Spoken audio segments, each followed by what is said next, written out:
বাবা ঘুম থেকে উঠে জন্য একটা জিনিস নিয়ে এসেছি এনে। আরে সকাল সকাল ঠিক ঘুমটা ভাঙাবেই। দাদা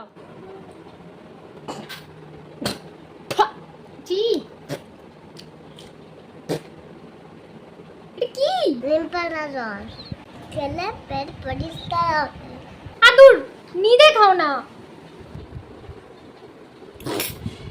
ইস এত তিতকুড়ি লাগছে কেন? এটা তো ক্যাপসিকামও দেখে মনে হচ্ছে না।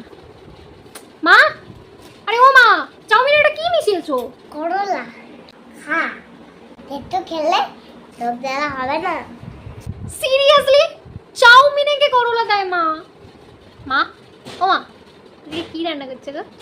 করলা সেদ্ধ, নিম পাতার তরকারি, করলা ভাজা, নিম পাতা দিয়ে ডাল। ও মা, মা, আমার পেটটা না প্রচুর প্রচুর ব্যথা করছে। আমার প্রেশার লো।